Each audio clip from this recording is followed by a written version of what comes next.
लोक गायिका गीत अपने YouTube चैनल पे आप लोग का स्वागत करती हूँ। और मैं जा रही हूँ एक बेटी विवाह गीत गाने। आप लोग को कैसे लगेगा कमेंट बॉक्स में जरूर बताना और मेरे वीडियो को लाइक सब्सक्राइब करना। राधे राधे, जय माता जी।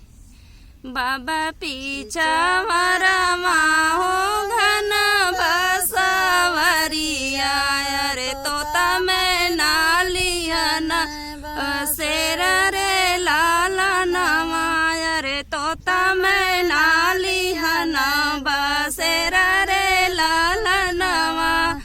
सुती गई न तोता सुती गई न मैना, सुती गई न तोता सुती गई न मैना, अरे उती गई न गौआ के लोग रे लाला नवा, अरे सुती गई न गौआ के लोग रे लाला नवा। एक नाही सूते न बेटी का पापा, एक नाही सूते न बेटी का पापा, अरे जीन के दाहे जवा का सोच रे लाला नवा, अरे जीन के दाहे जवा का सोच रे लाला नवा। चाचा पीछा मरवा हो घन बसवरिया, चाचा पीछा मरवा हो घन बसवरिया, अरे तोता मैं नालिया न बसेर रे लाला नवा, अरे तोता मैं नालिया न बसेर रे लाला नवा।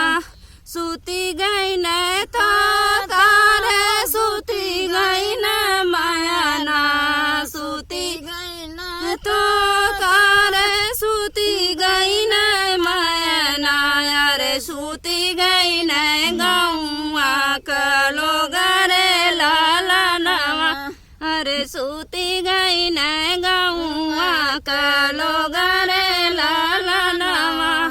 एक नाई सूते न बेटी का चाचा, एक नाई सूते न बेटी का चाचा, अरे जीन के दाहे जवा का सोच रे लाला नवा, अरे जीन के दाहे जवा का सोच रे लाला नवा।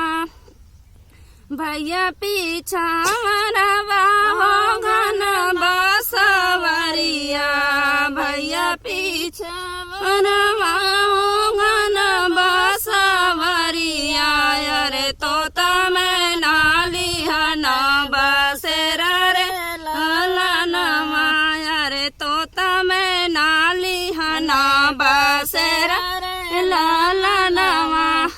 सुती गई न तोता सुती गई न मैना, सुती गई न तोता सुती गई न मैना, अरे सुती गई न गौआ का लोग रे लाला नवा, अरे सुती गई न गौआ का लोग रे लाला नवा।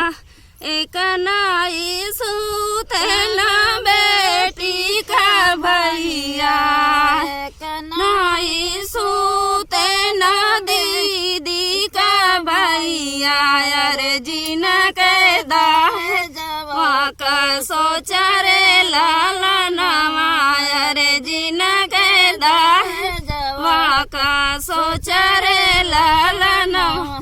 हेलो फ्रेंड, मेरा गीत आप लोग को जरूर पसंद आएगा और मेरे गीत को ज़्यादा से ज़्यादा शेयर करिए, लाइक करिए और फुल वॉच करके देखिए।